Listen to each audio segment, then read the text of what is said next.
Great. I apologize for, how do I say this? Smelling like a burnt turkey. I just got back from the field. I was on the Baker River Road 2 of the 4 days that you need to row it with visitors working on the invasive diatom Didymo, which forms these big ugly mats and covers entire river bottoms. And so I have a tradition on the river every year around Thanksgiving. We cook a turkey over a fire in a pot of boiling oil, which is the theme of a couple of Darwin Awards, actually. If you know what that is, Yes. You don't have to explain. And so basically how you improve the gene pool by taking yourself out for doing something really dumb. And we talked about this while we were doing it, and then afterwards we thought, we're scientists, we have to do some kind of experiment. So we took a scoop of what was left of the oil, and we cooked the turkey in and just threw it into the fire, and it went, boom. Of course, that's what it's going to do. We did it a couple more times, and then we decided, heck, let's just throw the whole pot in. So I know what the last thing you see before you do yourself in, cooking a turkey in the fire at the last minute. Nothing happened. We did this completely controlled conditions. The fire on the other side of the river was there when we got there, so we didn't do that. But you see blue flame. That's the last thing you see if you make a mistake when cooking a turkey in oil over a fire. So Giovanni already gave a background to Patagonia, and this is just a mishmash of various presentations, and now I have to figure out how to put it together. But one thing that I wanted to do was another introduction to Patagonia, so I'll do this very quickly.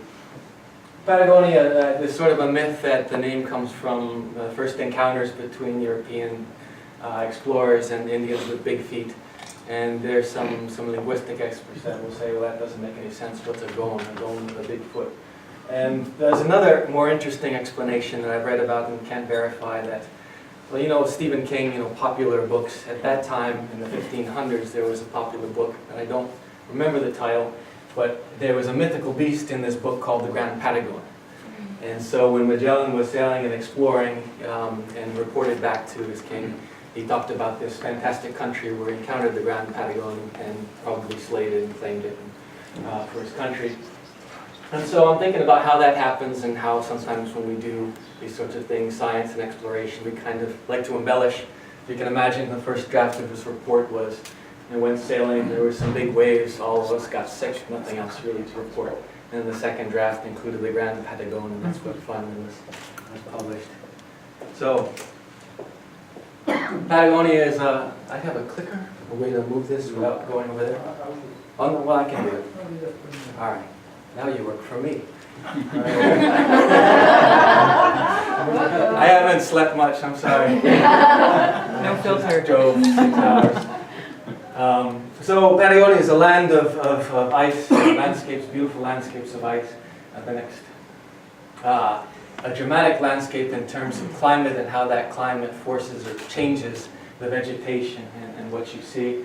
You can go from rainforest on the right until steep desert and a 2-hour drive or less in Chile, in Patagonia.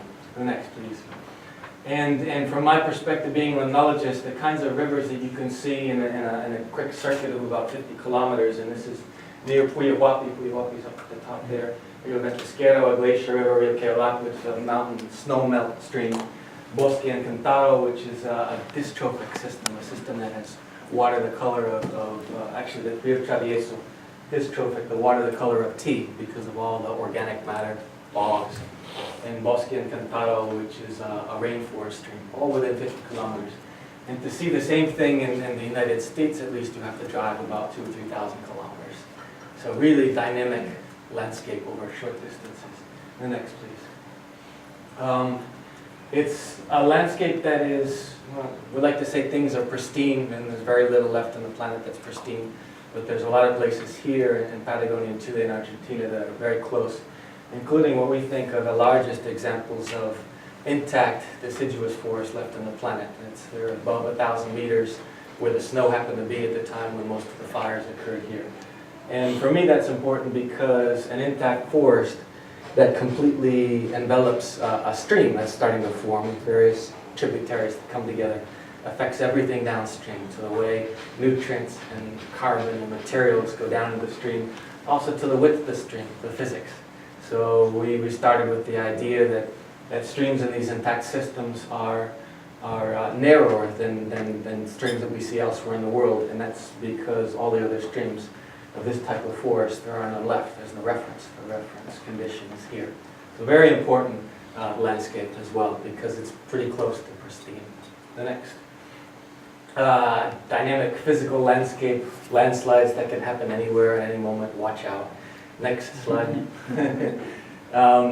Glacial lakes that can suddenly drain under the glaciers and disappear and cause huge flooding downstream.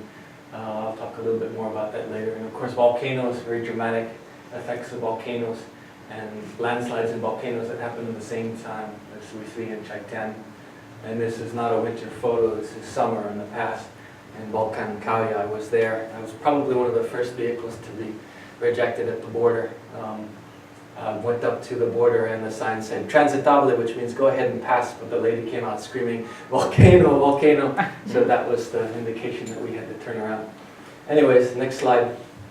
And it's really an important area, a unique area in a global sense in terms of how I mentioned the word pristine.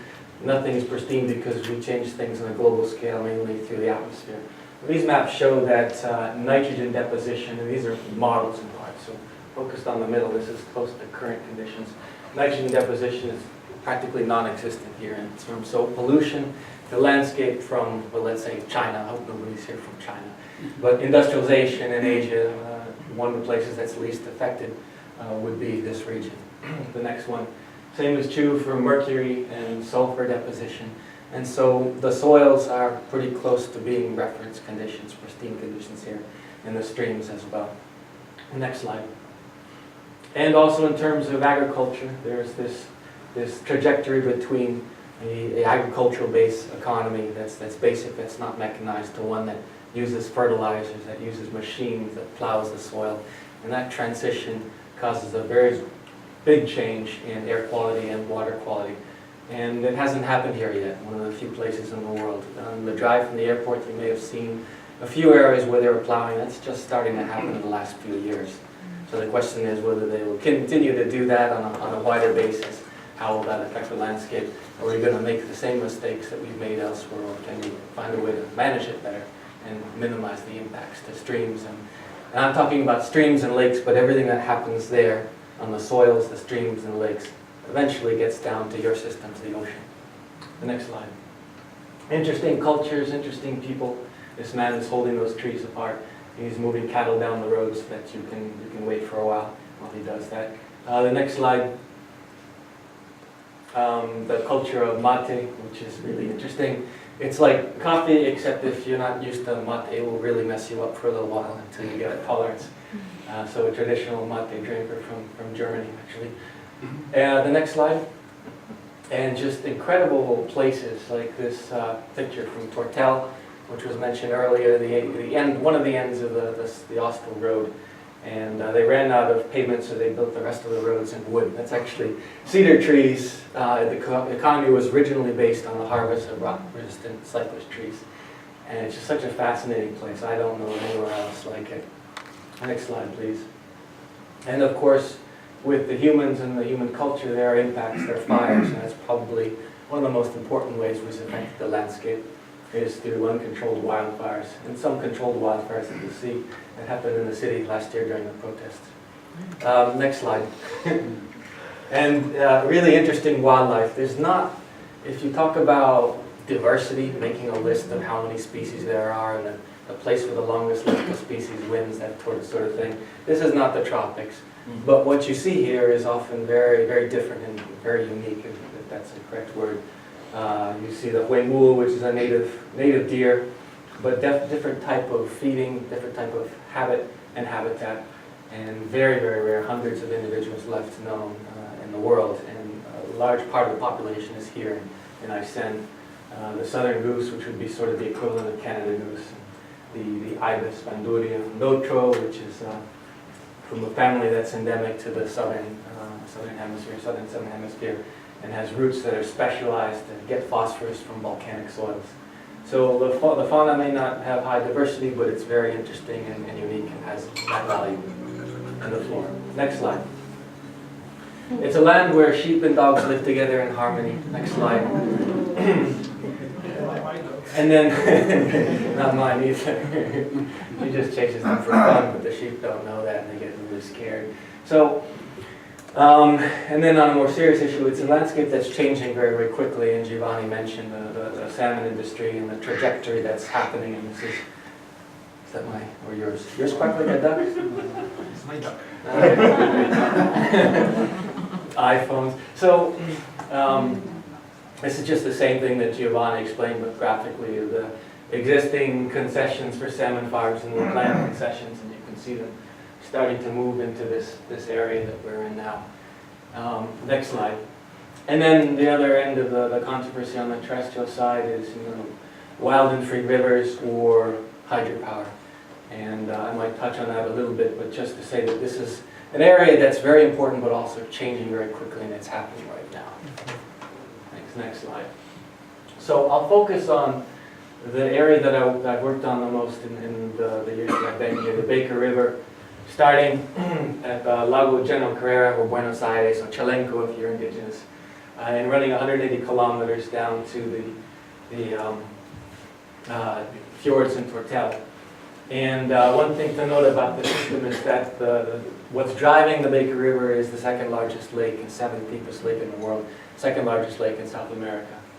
And then what's also affecting this is the Campo de Hielo Norte, northern Patagonia ice fields, which is part of the largest complex of temperate ice fields in the world. And that's important because big blocks of ice that are an area that's kind of borderline, not quite cold enough. It's the amount of precipitation falling is slow, but the snow, but there's a lot of rainfall. So I guess I'm not a glaciologist, but it's an interaction between land and ice and rain that's very different from ice fields you'll see anywhere else in the world, Antarctica or the Himalayas, and so that's why it's interesting and unique and unpredictable because we know so little about how these types of glacial systems work. Next slide.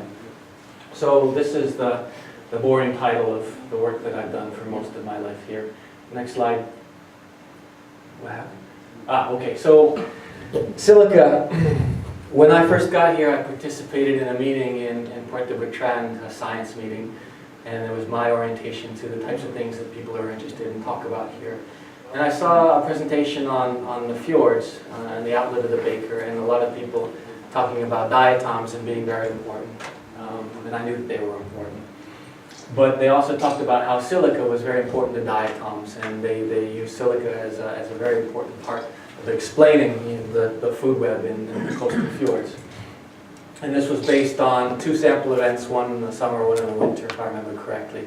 And so my response, and I didn't say anything because I didn't speak any Spanish, and I just wanted to lay low for a while, was, well, how do you know, based on two campaigns, what's really going on? Coming from the continents from rivers, I'm worried about the rivers changing always.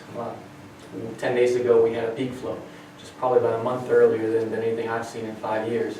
And now we're at a base flow because we're in a drought, a heat wave, which is what you would see about in March, February or March. And so rivers change quickly and they can change among years, whereas in the fjords, oceanographic campaigns are expensive, and so you have to extrapolate from less sampling. So I'm digressing. So why silica? And the other thing that I asked myself was, well, where's the silica coming from if it's so important? And most of it, 80%, comes from the rivers. But I had worked on rivers for 15 years, and I never heard anyone talk about silica before. I didn't know anyone who worked on it, and it wasn't really important in my field of investigation. So I thought, well, let's focus on silica. It's cheap and easy to work with, and ocean scientists might be interested in whatever comes out of that. So silica is important for the frustules that protect the diatoms, which is essentially one of the most important energy bases for marine productivity, diatoms. The next slide. And so how this comes into play in how we populate the land, how we use the land. This is one example, and not to be anti-dam, but it's when you build a dam, you basically take water that is going into the ocean and you hold it there for a longer period of time. And when it's there for a longer period of time, we call that residence time. More reactions can happen that wouldn't happen ordinarily. And one of the things that they were seeing in Europe was a sort of starvation of the coastal area and a potential decline in coastal productivity due to all the materials, including silica, that was trapped by dams. And at the time, they really didn't understand how or why this was occurring. I won't get into the details. Next slide. Casey, next slide. So my basic model for the project was just looking at the landscape in a very simplified way. Here's the lake. That's my version of Lago General Carrera. Braided gravel river. The river gets really complex and sometimes comes together again. You have tributaries, and whenever you got tributaries come in, they mix, and they mix in complex ways, and it makes it very hard to figure out what's really going on in the river or what happened because two streams came together and mixed. And then it gets down the delta and the fjords. This is proof that we actually went out there, at least Rodrigo. Rodrigo's the director of the lab in Total. And so just a sample of the type of vistas you'll see along the length of the Baker system. And so what we did is we rode the river every month, because you have to understand the dynamic system like a river, you have to be out there all the time, all year round, including the winter. And we went systematically from top to bottom and sampled the stem and the tributaries and where they mixed, and you'll see in the next slide.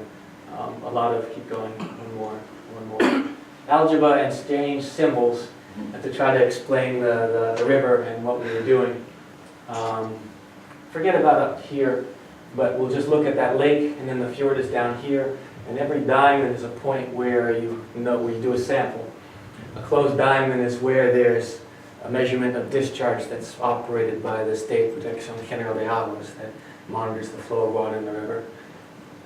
And each of these rivers is different in some way. Ventisquero, Colonia, and Nef all come out of the northern Patagonia ice fields, but they're all very different. The vegetation on those rivers are different, the color is different, the nutrients are different.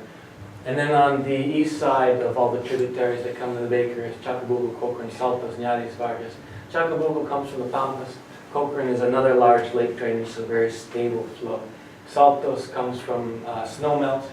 Ñaris also a snowmelt system, but also together with bogs. Ñaris is a type of wetland formed on volcanic soils. And then finally Vargas, which is a dystrophic tea-stained blackwater river. It looks like coffee.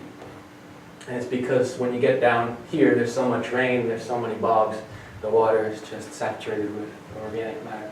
It's completely non-technical terms, but you get the idea. So you put all that together and you sample the river in a systematic way, and you know something about discharge at some points. I can figure out what the concentration and discharge is in every part of that river based on a fairly efficient type of sampling. And it seemed to work. So the next slide.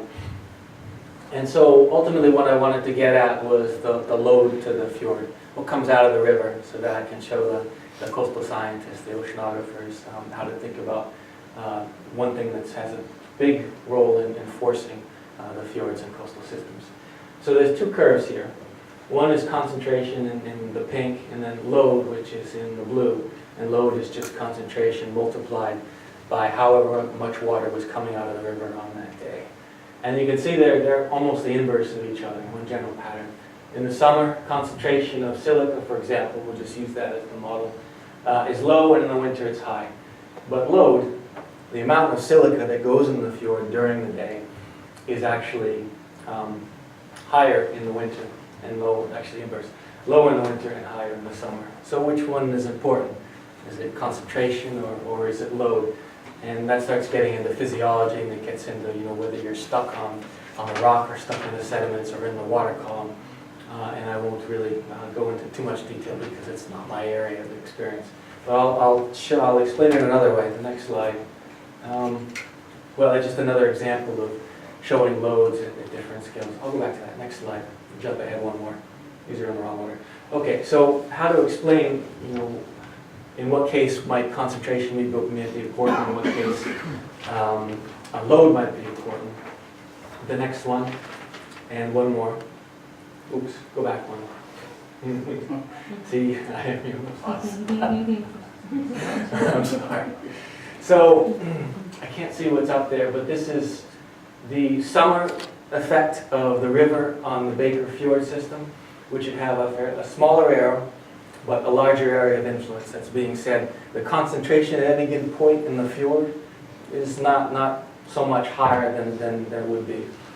However, the area of effect is much, much larger because there's so much water coming in. And so that has a geographic effect. And then the next slide, in the winter time, I had that backwards. You get the idea of what I'm saying? Mm-hmm. All right. I'm really tired. In the winter time, when there's less flow in the water, but higher concentration, the effect of silica is more intense, but it's over a smaller area. So that's the way to think about it and take it from there.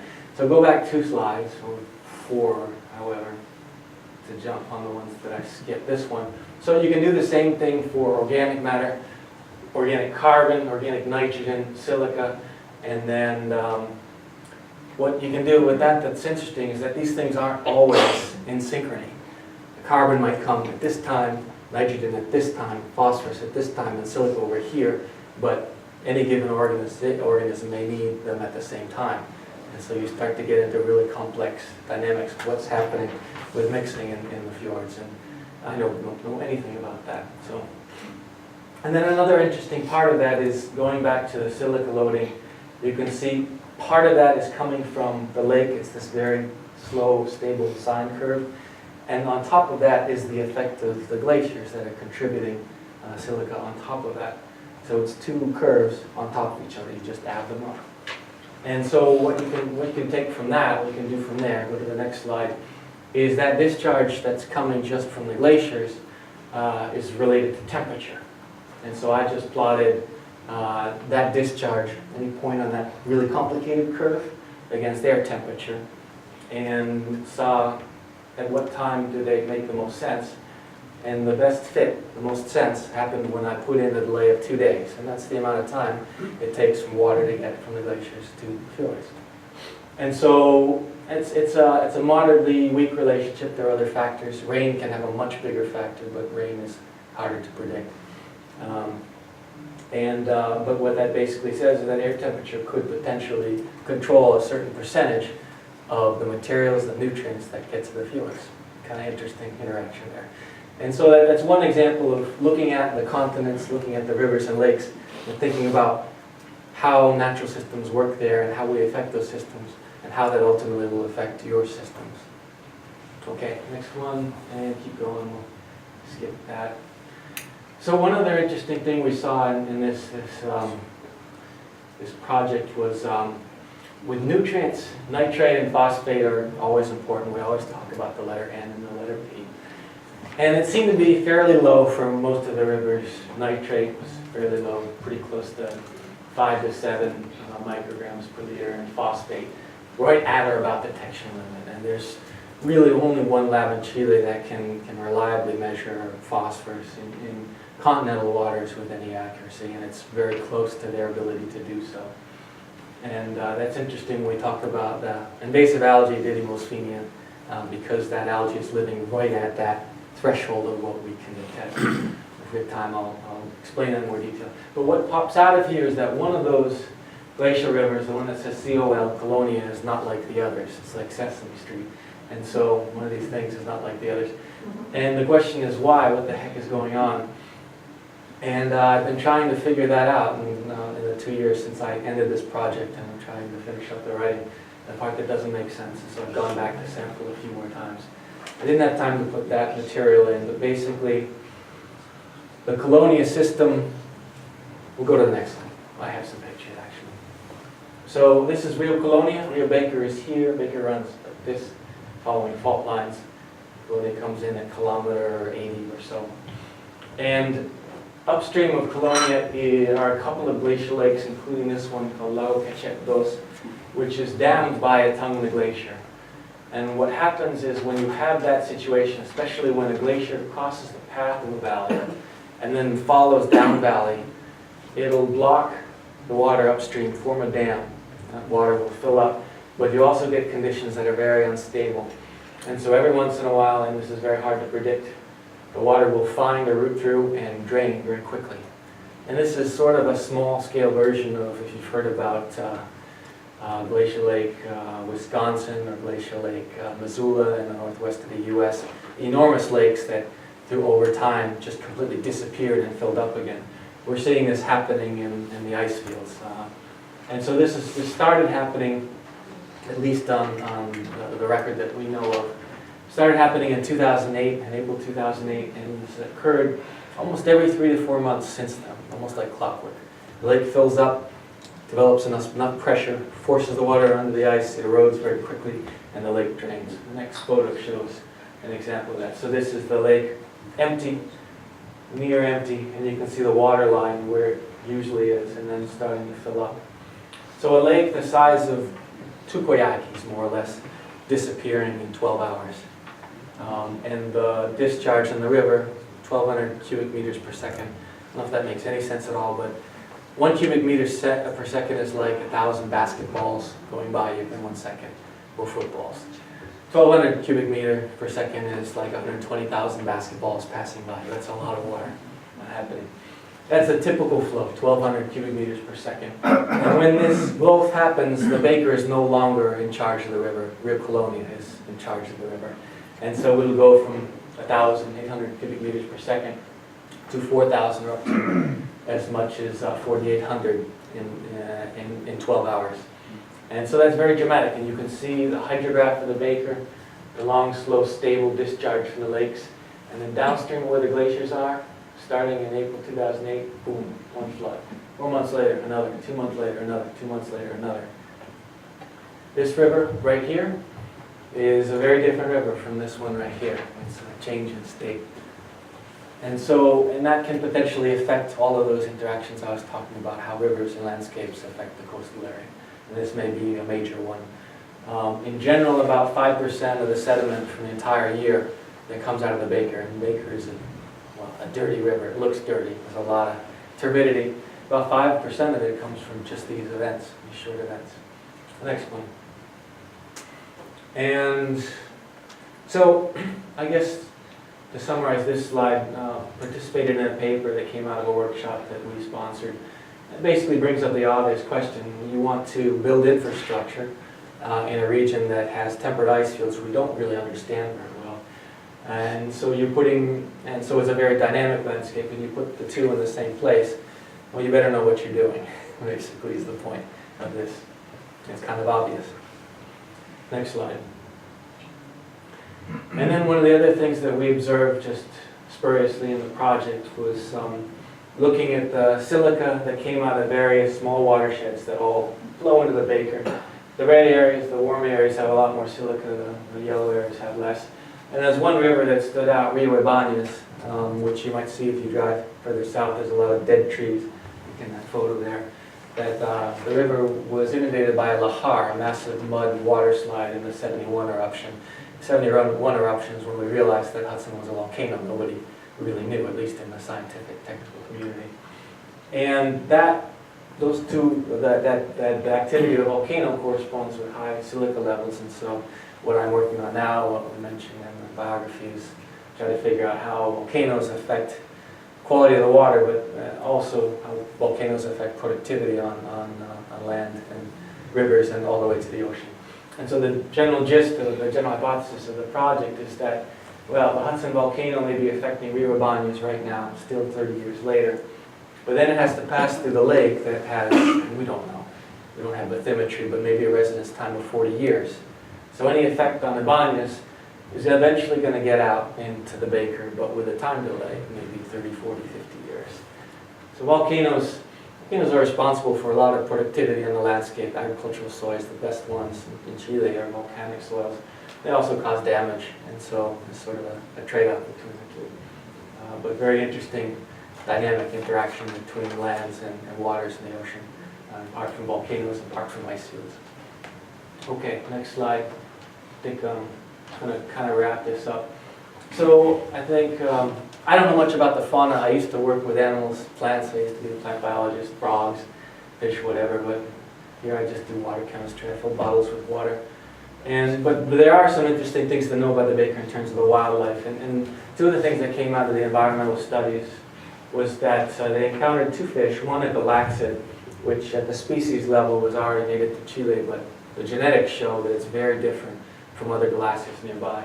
And then also a bagre, a catfish, bagre. Diplomistis, which had never been seen south of more or less Valdivia, Puerto Montt area. And we still, they're calling it Campoensis, but we don't really know what it is. And one of the reasons why they may be there is that it's a sequence of drawings of the lake Lago General Carrera and where it was during certain periods of the Ice Age. And at one point it was completely covered with ice. If or when you drive by it on your route, you'll see these terraces, these big flat areas that are hundreds of meters above the lake level. Those were old lake levels, and now the lake is at a lower level. General Carrera used to drain to the Atlantic, and with the change in the ice fields, it now drains towards the Pacific, running through the Baker River. And so that's called stream capture. So whatever animals that were coming in and associated with that system originally had origins in the Atlantic and now are isolated on the Pacific. They may not yet be new species, but they're heading in that direction. And for that reason, they're unique and important. Next slide. And also, when we were bored, because filling up bottles of water isn't really satisfying, we made a lot of observations on waterfowl, birds, wildlife. And we found along that 150-kilometer transect that we would row, there's this one peak where waterfowl like these geese and various ducks, also raptors, hawks, shorebirds, sandpipers, and most interesting juvenile water birds, which you don't see very often. You don't see chicks. All of them were very, very abundant in one place called Valle Grande, which is a big open area where two rivers come together. And Valle Grande is interesting in that it's mostly open wetlands and plains, not that many trees along the bank. Good habitat for waterfowl, lots of food, but also not so good habitat for mink. Mink is an introduced species here. And mink have a huge impact on bird populations, among other things. We don't really have a really good sense of what mink do. But this area, this part of the Baker River, may be National Wildlife Refuge quality, maybe one of the best examples left of waterfowl populations. And the project I'm doing now, people tell me all the time, they used to harvest goose eggs, and now they're all gone. I can't find them anymore because of the mink. But to tie this into Didymosphenia, I don't think I even have a picture of it. It's an invasive algae coming from the northern hemisphere that showed up in 2010. SEEP was involved in the first record in documenting it. This peak in waterfowl activity is in the largest population known of Didymosphenia in South America. And I was just in that area yesterday taking more samples. And of course they have feet, and their feet walk on the ground, and where you can't really see, but the places where they tend to be are on the shores, the rocky shores of rivers, and on islands, which is exactly where you see this algae. And so when I put those two together, I realized at this point, this invasive algae that the people are worried about, it's not really clear whether it's justified. The interaction between the geese that can fly and this algae, we have a way of distributing it anywhere. So it's not really clear to me anymore whether we can actually slow it down. Next slide. So that's my face when the moment that we found in the Baker. It never occurred to me because it's not the right habitat. It's very little light.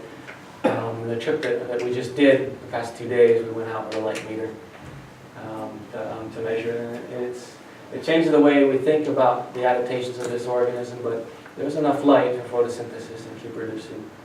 The main factor is that it's hard to explain. There's not a good explanation for why Didymosphenia blooms are happening, but the most interesting one that came out of this trip and other observations is that there may be a global change in the phosphorus cycle. And that may be related to a global change in the way snow is melting in the world. Faster, earlier peaks, which results in a big loading of nutrients very quickly and earlier than usual, followed by a tail, the baseline in the hydrographic flow of water and rivers that is very poor in nutrients. And that corresponds with a lot of what we've seen in this invasive algae, Didymosphenia, and elsewhere in the world. It wasn't this or that combination of chemicals that made the algae bloom. It was this change, this sequence. Kind of like with seeds, certain seeds, you have to freeze them before you can get them to germinate.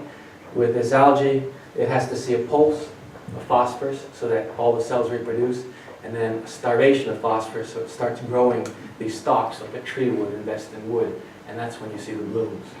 And that's when something like this, you may not be able to do anything about it, but it's a really, really powerful indicator of how these ecosystems are functioning in ways that we never even thought of measuring.